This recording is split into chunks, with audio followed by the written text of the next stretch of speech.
Gadara era uma das cidades da Decápole, uma confederação de 10 cidades situadas a leste do Rio Jordão, conhecidas por sua cultura greco-romana. A cidade ficava nas proximidades do Mar da Galileia, uma região de beleza natural impressionante, com colinas suaves e paisagens deslumbrantes. Embora Gadara fosse um centro de cultura e comércio, também tinha uma ligação com o mundo espiritual, sendo o cenário de um dos milagres mais poderosos realizados por Jesus. Nas margens orientais do Mar da Galileia, nessa região de Gadara, vivia um homem atormentado por forças malignas.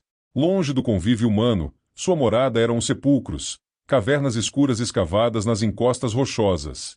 Gadara, com toda sua prosperidade e cultura, não tinha capacidade de lidar com o terror que este homem trazia. O seu estado era uma lembrança constante de que nem todo o progresso humano poderia salvar alguém das profundezas do sofrimento espiritual. Memórias da fé. Nas margens orientais do Mar da Galileia, na região de Gadara, vivia um homem possuído por demônios. Este homem, conhecido apenas por sua condição atormentada, habitava entre os sepulcros, cavernas destinadas aos mortos. Seu tormento era uma manifestação direta das forças malignas que o dominavam, afastando da comunidade e mergulhando em uma escuridão que parecia insuperável. Gritos constantes ecoavam das colinas, e seus movimentos descontrolados, cortando-se com pedras, aterrorizavam os habitantes locais. A situação desse homem era tão grave que ninguém ousava chegar perto. Ele havia sido acorrentado várias vezes, mas sua força, amplificada pela possessão demoníaca, o fazia romper as correntes com facilidade. Sem qualquer controle sobre sua própria vida, ele vagava nu e sem direção, sendo uma lembrança viva de como o mal pode escravizar uma alma.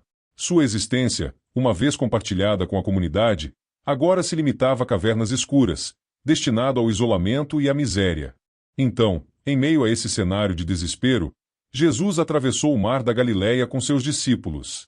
Mal havia desembarcado, o homem gadareno, tomado pelos demônios, correu ao encontro de Jesus. Apesar da cena assustadora, Jesus permaneceu inabalável. O homem se jogou aos pés de Jesus, gritando em voz alta: "Que queres comigo, Jesus, Filho do Deus Altíssimo? Rogo-te que não me atormentes." Este grito não vinha apenas do homem, mas das legiões de espíritos malignos que o possuíam. Com compaixão e autoridade, Jesus perguntou ao homem: "Qual é o seu nome?" A resposta foi um testemunho aterrador da quantidade de demônios que o controlavam. "Legião é o meu nome, porque somos muitos." Uma legião romana era composta por até 6.000 soldados, indicando o nível extremo de tormento que o homem suportava. A presença de tantas forças malignas o mantinha preso em uma batalha espiritual quase insuportável. Os demônios, reconhecendo o poder de Jesus, imploraram para não serem enviados ao abismo, um lugar de condenação eterna. Em vez disso, avistaram uma manada de porcos nas proximidades e pediram para entrar neles. Era uma oportunidade de continuar seu trabalho destrutivo, embora em outras criaturas. Jesus, em um gesto de misericórdia para com o homem, concedeu a permissão. Imediatamente, os espíritos saíram do homem e entraram nos porcos. Ao serem possuídos pelos demônios, cerca de 2.000 porcos enlouqueceram e correram descontroladamente pelas encostas, lançando-se ao mar e se afogando. A presença de porcos naquela região indicava que se tratava de uma área predominantemente gentia, onde as práticas judaicas de pureza não eram observadas. Essa ação, embora trágica para os criadores de porcos, simbolizava a vitória de Jesus sobre as forças espirituais malignas, demonstrando seu poder sobre o diabo em qualquer território. Os guardadores de porcos, atonitos com o que haviam testemunhado, correram para a cidade para relatar o ocorrido. Logo, uma grande multidão se reuniu, curiosa para ver o que havia acontecido. Ao chegarem, eles se depararam com uma visão surpreendente. O homem que antes era conhecido por sua fúria e possessão estava agora sentado aos pés de Jesus, vestido e em perfeito juízo. O caos havia sido substituído pela paz. Contudo, a reação da comunidade foi de medo, e não de gratidão. Embora testemunhassem a libertação milagrosa do homem, eles estavam mais preocupados com a perda econômica representada pelos porcos mortos. A demonstração de poder de Jesus era tão avassaladora que eles pediram a ele que deixasse a região. Eles não perceberam que a libertação espiritual era infinitamente mais valiosa do que a perda material. Antes de partir, o homem curado de espíritos impuros implorou para seguir Jesus, desejando permanecer ao lado daquele que o havia libertado. No entanto, Jesus deu-lhe uma missão diferente. Vai para a tua casa, para os teus, e anuncia-lhes quão grandes coisas o Senhor te fez, e como teve misericórdia de ti. Obediente, o homem percorreu toda a região de Decápolis, testemunhando sobre a transformação que experimentara. Seu testemunho impactou profundamente todos os que ouviram. Assim como o homem libertado de espíritos impuros recebeu uma nova missão, espalhando a mensagem da misericórdia de Deus, Jesus continuava sua jornada, trazendo esperança e cura por onde passava.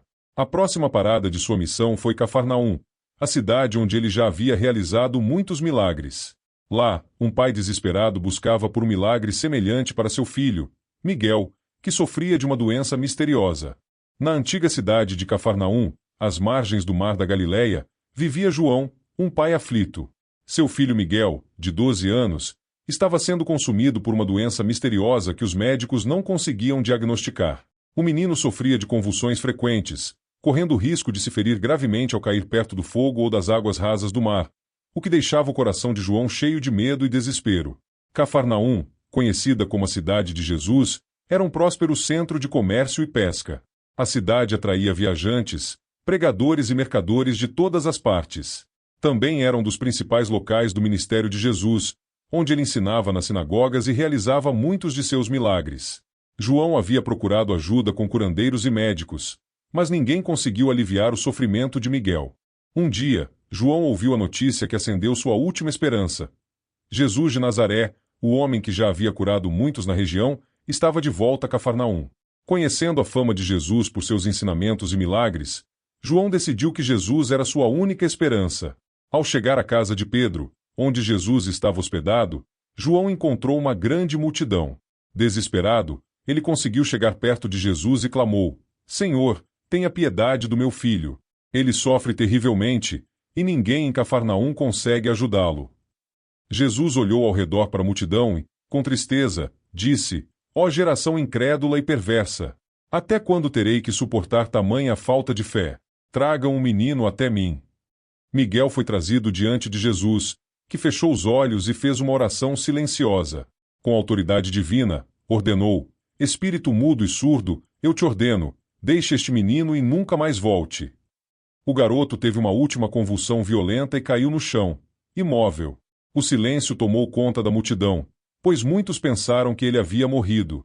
Mas, com ternura, Jesus segurou a mão do menino e o ajudou a se levantar. Para o espanto de todos, Miguel estava completamente curado, restaurado tanto em corpo quanto em espírito pela misericórdia divina.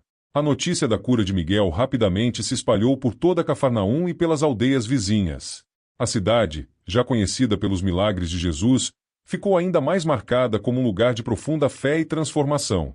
Muitos, tocados pela cura de Miguel, começaram a acreditar ainda mais no poder do Filho de Deus. Obrigado por assistir a mais um episódio de Memórias da Fé. Se você gostou dessas histórias e quer continuar acompanhando outras narrativas inspiradoras como essas, inscreva-se no canal Memórias da Fé.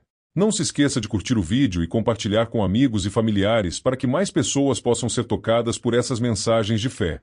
Sua participação é fundamental para mantermos essa jornada de fé e inspiração viva.